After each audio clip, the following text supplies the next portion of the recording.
بسم اللہ الرحمن الرحیم وبہ نستعین انہ خیر ناصر ومعین وصلی اللہ علی محمد وآلہ الطاہرین۔ الحمدللہ، خداوند منان کے لطف و کرم سے ہماری گفتگو اصول فقہ میں ہے۔ اصول فقہ میں مفہوم وصف کے بارے میں گفتگو تھی۔ گزشتہ جلسے میں بیان ہوا کہ جملہ وصفیہ لو خلی و طبعہ تو مفہوم پر دلالت نہیں کرتا۔ اچھا، ایک نقطے کا تذکر میں یہاں پر دینا ضروری سمجھتا ہوں، کیونکہ آج کی ہماری بحث میں یہ نقطہ بہت ہی اہم ہے۔ دیکھیں، مفہوم شرط کے بحث کے آغاز میں ہم نے عرض کیا تھا کہ یہ جو کہتے ہیں کہ ینتفی الحکم عند انتفاء الشرط یا عند انتفاء الوصف، اس حکم سے مراد حکم طبیعی ہے، نہ کہ حکم شخصی۔ یہ میں وہاں پر وضاحت کر چکا تھا۔ مثلا جملہ شرطیہ میں عرض کیا تھا نا کہ ان جاءک زید فاکرمہ، تو مفہوم میں بحث ہماری یہ ہے کہ مطلق حکم منتفی ہو جائے، یعنی اگر زید نہ آئے تو اس کا اکرام واجب نہیں ہے، مطلقہ، یعنی کسی بھی ملاک کے تحت اس کا اکرام پھر واجب نہیں ہوگا، نہ عالم ہونے کے اعتبار سے، نہ ہاشمی ہونے کے اعتبار سے، نہ بزرگ ہونے کے اعتبار سے، کسی بھی عنوان سے۔ یہ ہو جائے گا طبیعی حکم، سنخ حکم۔ مفہوم کے اندر ہم جو بات کرتے ہیں اس انتفاع حکم کی بات کر رہے ہیں، سنخ حکم کی، نہ کہ شخص حکم۔ معنی یہ تھوڑی ہے کہ ان جاءک زید فاکرمہ، اگر زید نہ آئے تو مجیء زید کے عنوان سے جو اس کا اکرام کرنا تھا وہ اکرام واجب نہیں ہے۔ نہ نہ نہ نہ، فقط اس کی طرف ناظر تھوڑی ہے، وہ تو واضح سی بات ہے۔ اسی طریقے سے مفہوم وصف میں بھی ہم یہی نقطہ عرض کرنا چاہ رہے ہیں۔ مفہوم وصف میں جو ہم بحث کر رہے ہیں کہ آیا وصف کا مفہوم ہے یا نہیں ہے، یعنی سنخ حکم کی بات کر رہے ہیں۔ کس کی بات کر رہے ہیں آقا؟ سنخ حکم کی بات کر رہے ہیں۔ مثلا اکرم انسانا عالما، درست ہے آقا؟ اگر انسان عالم نہ ہو اور ہم قائل ہو جائیں کہ وصف کا مفہوم ہے، تو اس کا معنی یہ ہوگا کہ انسان کا کسی بھی عنوان سے احترام نہیں ہوگا، نہ انسانیت کی جہت سے، نہ کسی اور عنوان سے، نہ۔ مفہوم کا معنی یہ ہوتا ہے۔ دوسرے لفظوں میں ہمارے پاس دو چیزیں ہیں، ایک ہے ہمارے پاس قیود احترازیہ اور ایک ہے ہمارے پاس قیود مفہومیہ۔ شیخ صدر رحمۃ اللہ علیہ نے حلقات کے اندر اس نقطے کو خوب بیان کیا ہے کہ تھوڑی سی وضاحت کرتا ہوں، ہمارے ماہ لباس کے ساتھ بھی اس کا ربط ہے۔ ایک انہوں نے قانون ذکر کیا ہے، قانون قیود احترازیہ۔ قیود احترازیہ کا معنی یہ ہوتا ہے کل ما یذکرہ یریدہ، متکلم نے ہر وہ قید کہ جس کو کلام میں ذکر کیا ہے اس کا ارادہ بھی کیا ہے، مقصود بھی ہے۔ اگر وہ قید نہیں ہوگی تو وہ شخص سے حکم منتفی ہو جائے گا۔ قاعدہ قیود اعتراضیہ کا تعلق شخص سے حکم کے ساتھ ہے، درست ہے؟ اما قاعدہ قیود مفہومیہ کا تعلق سنخ حکم کے ساتھ ہے۔ طبیعی حکم کے ساتھ ہے کہ بہرحال تفصیلات وہاں پر ہے. اب آتے ہیں اس بات کی طرف جو ہماری بحث ہے. بعض افراد کے جو مفہوم وصف کے قائل ہیں ان لوگوں نے دلائل کو ذکر کیا ہے. بھئی یہ آپ کیسے کہہ رہے ہیں کہ وصف کا مفہوم نہیں ہے؟ پہلا ان کا ایراد یا استدلال یہ ہے اگر وصف کا مفہوم نہ ہو تو پھر وصف کو کلام میں ذکر کرنے کا کیا فائدہ؟ اگر وصف کے منتفی ہونے سے حکم منتفی نہیں ہوتا تو پھر اس وصف کو لانے کا کیا فائدہ؟ پھر تو بیکار بات کی آپ نے. تو اس کا جواب جو ابھی میں نے مقدمہ ذکر کیا اس سے روشن ہو جاتا ہے. عزیز من، کس نے کہا کہ وصف کا فائدہ فقط منحصر ہے مفہوم رکھنے میں؟ نہ، اس کے علاوہ بھی اس کے بہت سارے فوائد ہو سکتے ہیں. مثلا وصف کو لایا گیا ہے تاکہ موضوع کو تحریک کرے، موضوع کو معین کرے، موضوع کو تقیید کرے. موضوع کو مقید کرنے کے لیے، اس کی تحدید اور تقیید کے لیے وصف کو لایا گیا ہے. یہ بھی تو اپنی جگہ پر فائدہ ہے. کس نے کہا کہ وصف کا کام فقط یہ ہے کہ وہ علت تامہ حکم ہو؟ نا، ضروری تو نہیں ہے کہ سنخ حکم کے لیے آپ اس کو کہیں کہ علت مناصرہ ہے. نہ، تحدید موضوع کے لیے بھی آ سکتی ہے. خب بھائی پھر اس وصف کے لانے کا فائدہ کیا ہے؟ فائدہ یہ ہے کہ اگر یہ وصف نہیں ہوگی تو یہ شخص حکم بھی نہیں ہوگا. نہ کہ سنخ حکم کی بات کر رہے ہیں، سنخ حکم کے ساتھ اس وصف کا تعلق نہیں ہے. سنخ حکم کے ساتھ وصف کا تعلق اس صورت میں ہوتا جب یہ وصف قید حکم قرار پاتی. درست ہے آقا؟ یہ پہلا ان کا اعتراض اور اس کا جواب. عبارت کو ساتھ ساتھ سنتے جائے. وَمِنْ هَذَا التَّقْرِيرِ يَظْهَرُ بُطْلَانُ مَا اسْتَدَلُّوا بِهِ لِمَفْهُومِ الْوَصْفِ مِنَ الْأَدِلَّةِ الْآتِيَةِ. فرماتے ہمارے بیان سے ظاہر ہو گیا. کیا ظاہر ہو گیا؟ بطلان مَا اسْتَدَلُّوا بِهِ، آغا ان دلائل کا بطلان کہ جن کے ذریعے سے انہوں نے استدلال کیا ہے مفہوم وصف کو ثابت کرنے کے لیے. کہ دیکھیں ایک ایک کر کے ذکر کرتے ہیں. دلیل اول، انہو لو لم یدل الوصف علی الانتفاع عند الانتفاع لم تبق فائدۃ فیہ.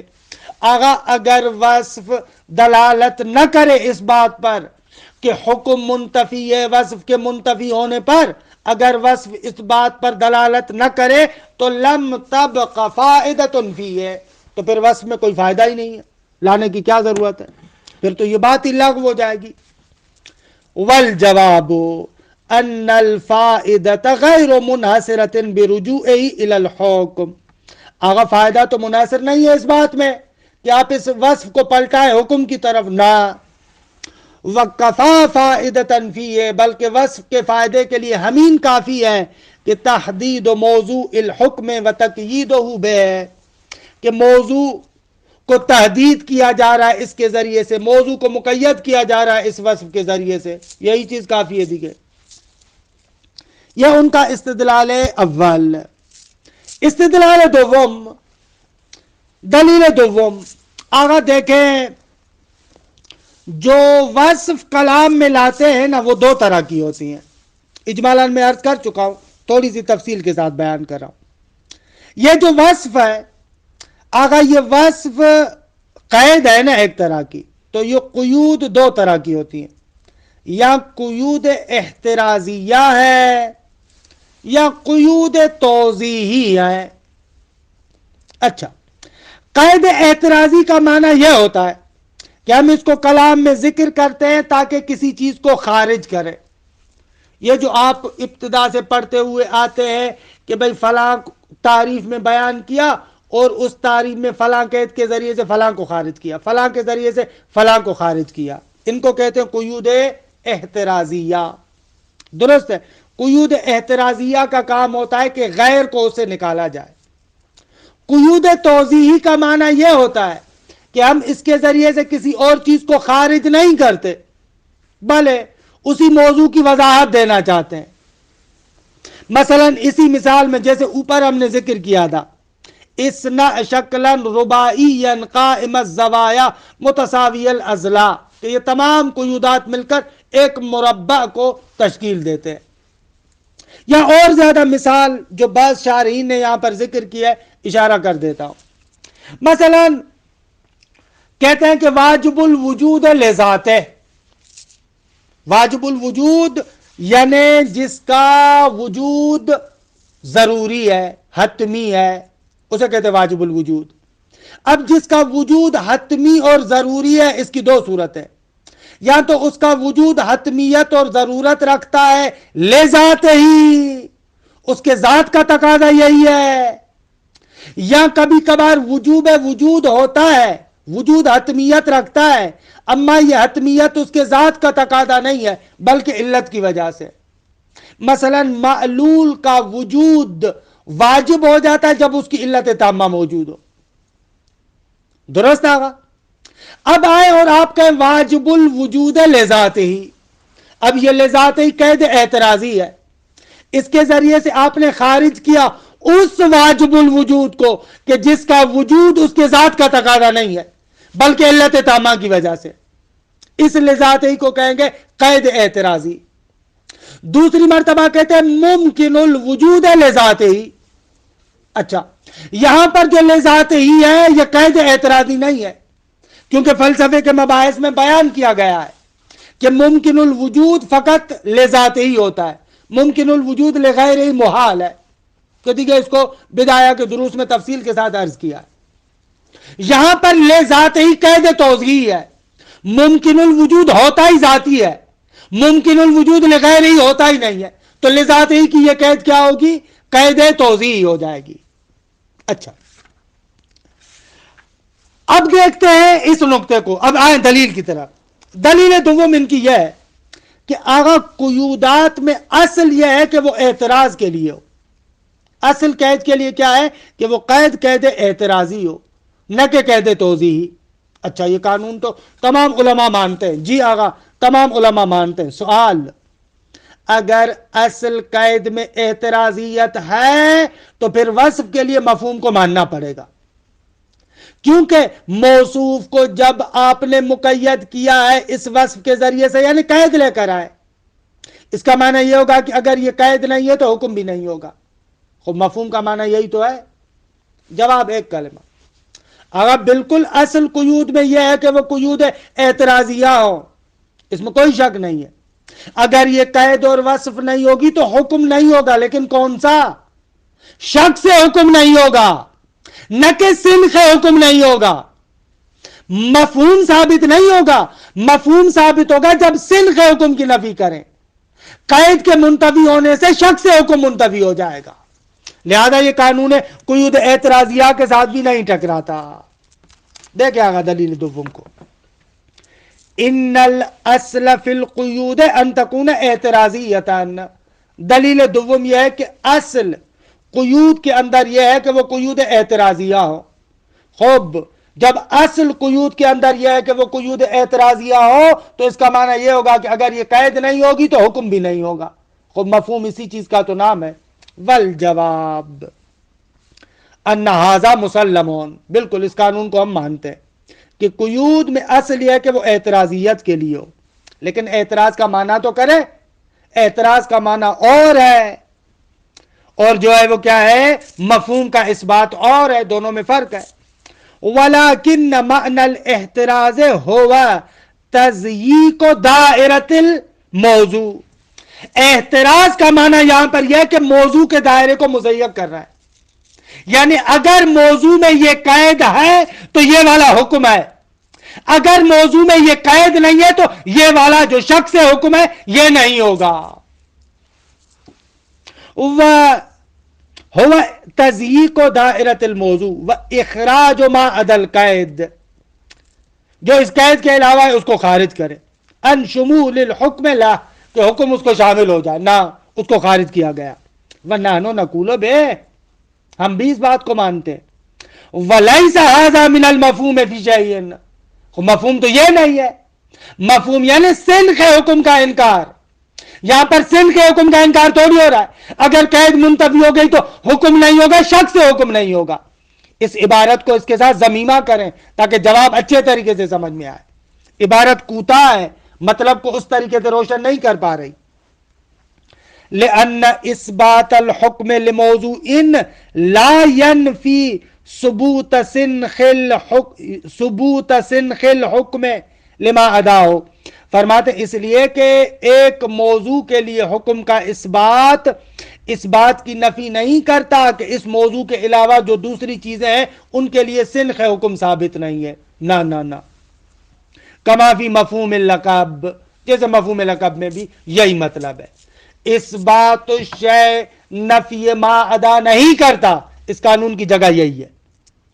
اگر ایک موضوع کے لیے آپ ایک حکم کو ثابت کر رہے ہیں، اس کا معنی یہ تھوڑی ہے کہ جہاں پر یہ موضوع نہیں ہوگا وہاں پر سنخ حکم نہیں ہوگا. نہ. والحاصل ان کون القید اعتراضیا لا یلزم ارجاءہ قیدا للحکم. اگر حاصل یہ ہے کہ قید کا اعتراضی ہونا ہمارے اوپر لازم نہیں کرتا کہ اس قید کو حکم کی جانب پلٹائیں. یہ دلیل دوم. اگر دلیل سوم، بھائی ہم نے تو علماء سے ہمیشہ سن کے رکھا ہے کہ الوصف مشعر بالعلیہ، یا دوسرے لفظ میں کہتے ہیں کہ تعلیق الحکم علی الوصف مشعر بالعلیہ. اگر ایک حکم کو آپ ایک وصف پر معلق کریں تو یہ اشعار رکھتی ہے کہ علت حکم یہی وصف ہے. مثلا میں کہتا ہوں اکرم انسانا عالما، ایک انسان عالم کا اکرام کرو. اب یہاں پر آپ نے حکم کو کیا کیا؟ معلق کیا ہے انسان عالم پر. تو کأنہ اس سے سمجھ میں آ رہا ہے کہ انسان کا اکرام کرنا ہے لعلم ہی. اچھا، یہ وصف کے ساتھ مقید کرنا اشعار رکھتا ہے علیت کی طرف. یہ تو آپ مانتے ہیں؟ جی آگا اس کو مانتے ہیں. تو پھر ہمارے پاس قانون ہے کہ العلت تعمم و تخصص. آگا علت عمومیت بھی دیتی ہے اور تخصیص بھی دیتی ہے. یہ الموجز میں وضاحت کے ساتھ ذکر کر چکا ہوں. یہاں پر بھی اصول فقہ میں نہیں معلوم اس قانون کی وضاحت کی ہے یا نہ، لیکن اگر نہیں کی تو اجمالاً سن لیں. مثلا مولا کہتا ہے لا تأکل الرمان لأنہ حامض.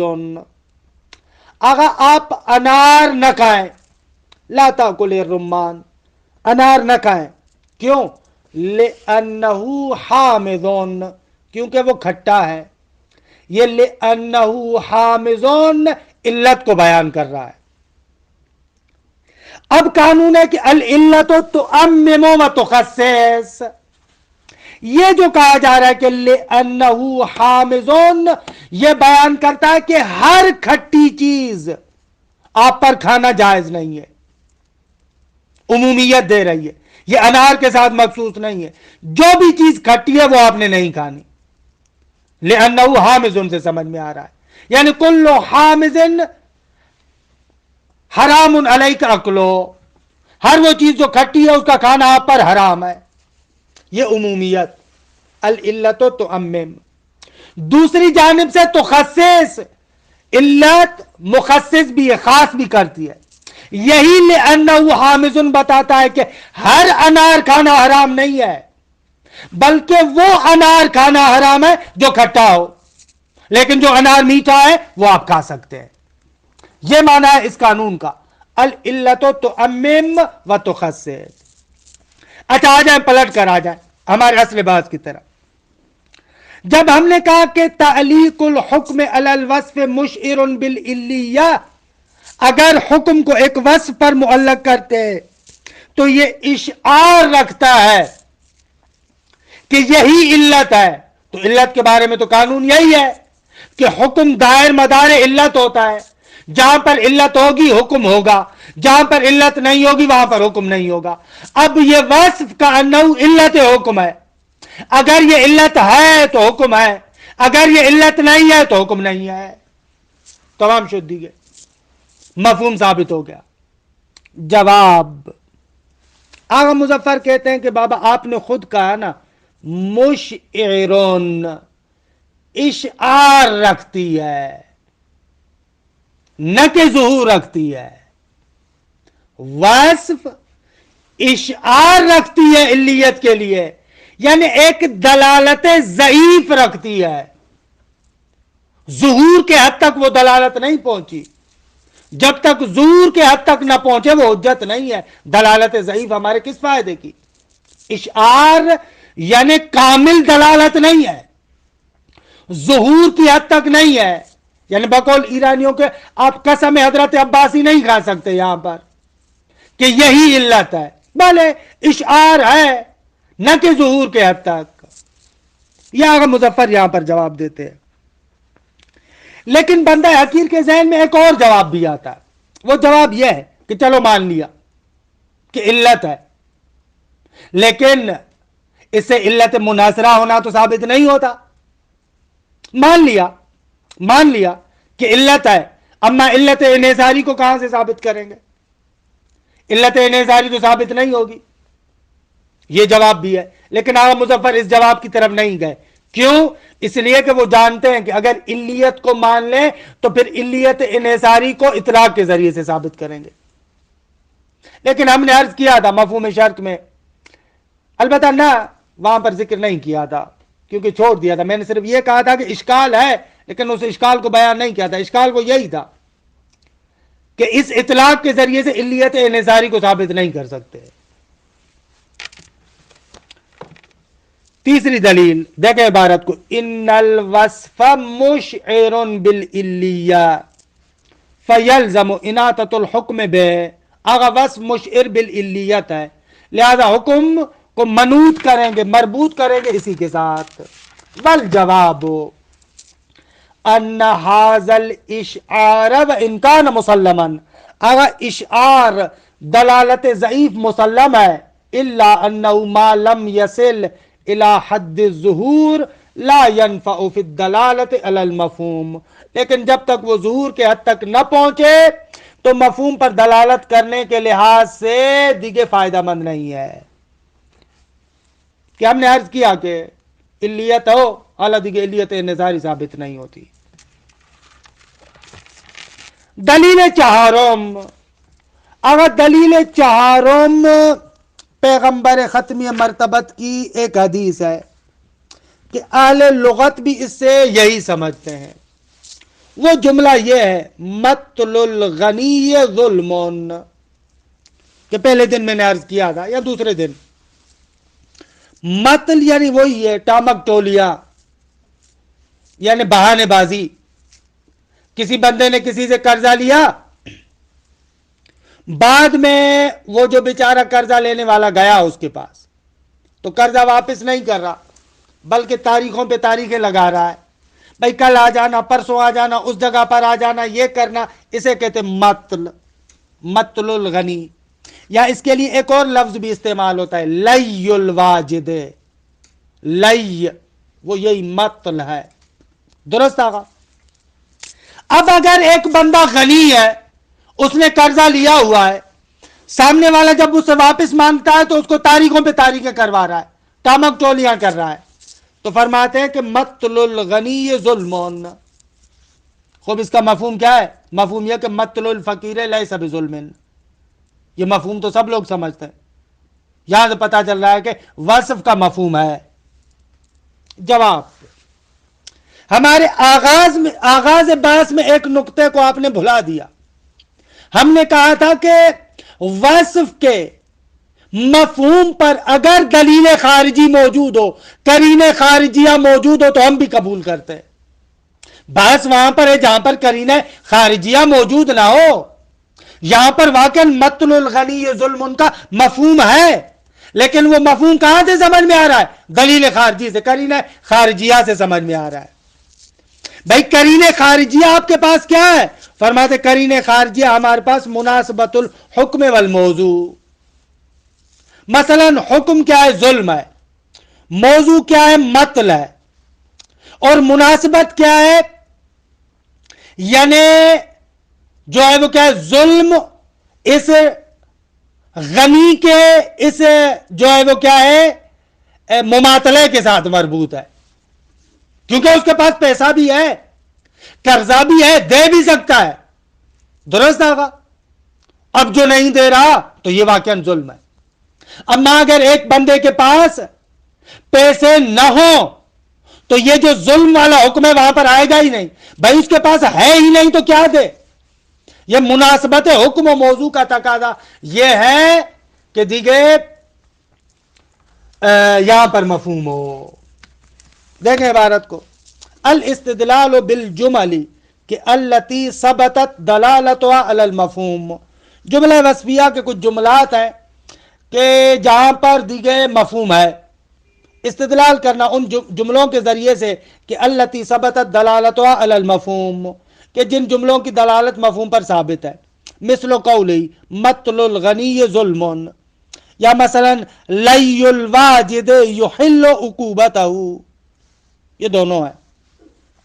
والجواب ان ذلك على تقدیرہ لا ينفع، اگر فرض بھی کر لیا جائے کہ یہ مفہوم رکھتا ہے، یہ تعبیر کیوں استعمال کر رہے ہیں؟ شاید آغا مظفر اس تعبیر کو استعمال کر رہے ہیں اس وجہ سے کہ یہاں پر جو آپ مفہوم کی بات کر رہے ہیں نا، یہاں پر در حقیقت یہ وصف محقق موضوع ہے۔ یاد ہے جملہ شرطیہ کے اندر ہم نے کہا تھا کہ کبھی کبھار شرط تحقق موضوع کے لیے آتی ہے، درست ہے، وہاں پر بالاتفاق مفہوم نہیں ہوتا۔ شرط ان رزقت ولدن فختن ہو، ہم نے ذکر کیا تھا نا کہ شرط محقق موضوع ہے، تحقق موضوع کے لیے۔ یہاں پر بھی وصف اسی طریقے سے محقق موضوع ہے، کیونکہ مطل یعنی وہ بندہ، یہ مطل، یہ جو مطل ہے، ٹالم ٹولی جو ہے، یہ اسی وقت ہوگی جب سامنے والے کے پاس مال ہو۔ جب فقیر ہوگا تو اصلاً وہاں پر مطل صدق نہیں کرے گا، لہذا اصلاً اس کا مفہوم ہی نہیں ہے۔ دقت کر رہے ہیں؟ اصلاً مفہوم ہی نہیں ہے۔ مطل الفقیر اصلاً معنی نہ دارے۔ بھائی مطل وہ کرے گا کہ جس کے پاس مال ہو، جس کے پاس مال ہی نہیں ہے تو اس کا مطل کہاں ہوگا؟